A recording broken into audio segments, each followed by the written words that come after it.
Hi అండి, అందరికీ నమస్కారం. ఈరోజు ఎస్విఎస్ ఫుడ్ ఛానల్లో సింపుల్గా ఈజీగా పన్నీర్ ఫ్రైడ్ రైస్ చేశానండి. దానికి కావాల్సినవి క్యారెట్, బీన్స్, పన్నీర్. నేను ఇక్కడ తిరుమల పన్నీర్ తీసుకున్నాను. చిన్న ఆనియన్, కరివేపాకు. మొదట పన్నీర్ని చిన్న చిన్న స్లైసెస్గా కట్ చేసుకొని కడాయిలో వేసుకోవాలి.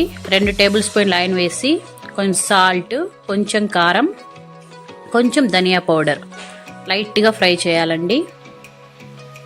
2 మినిట్స్ అలాగే ఫ్రై చేస్తూ ఉండాలి. సిమ్లో పెట్టి ఫ్రై చేస్తూ కొంచెం గోల్డెన్ బ్రౌన్ కలర్ వచ్చే వరకు ఫ్రై చేస్తూ ఉండాలి. మధ్య మధ్యలో తిప్పుతూ ఉండాలి, లేదంటే అది స్లైసెస్ ఒకటొకటి అతుక్కుంటాయి. అలా తిప్పుతూ ఉండాలి. 2 మినిట్స్ వెయిట్ చేయాలి సిమ్లో పెట్టి.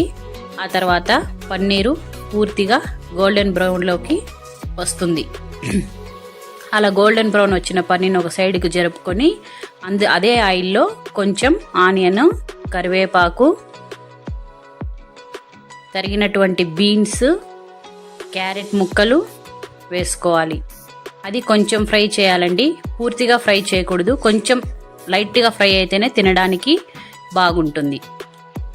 అలా ఫ్రై చేసిన తర్వాత పన్నీరు, వెజిటేబుల్స్, కొంచెం జీలకర్ర వేసి కలుపుకోవాలి. ఒక 2 మినిట్స్ మాత్రమే ఫ్రై చేయాలి, ఎక్కువ కుక్ అవ్వకూడదు. కుక్ అయితే అది వేరే టేస్ట్ మారిపోతుంది. ఆ 2 మినిట్స్ ఫ్రై అయిన తర్వాత ముందే ఉడికించి పెట్టుకున్న అన్నం తీసుకోవాలి. అన్నం వేసుకున్న తర్వాత అన్నంలో కొద్దిగా సాల్ట్, కొద్దిగా పెప్పరు,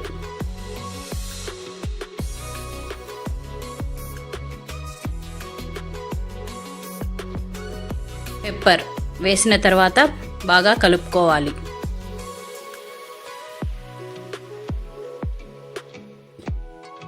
అలాగే గార్నిష్ కోసం కొత్తిమీర వాడుకోవాలి. అంతే అండి, ఎంతో సింపుల్గా ప్రతి ఒక్కరూ చేసుకునే విధంగా ఈజీ మెథడ్లో పన్నీర్ ఫ్రైడ్ రైస్ రెడీ అయింది. నచ్చితే లైక్ చేయండి, షేర్ చేయండి, సబ్స్క్రైబ్ చేయండి. Thank you.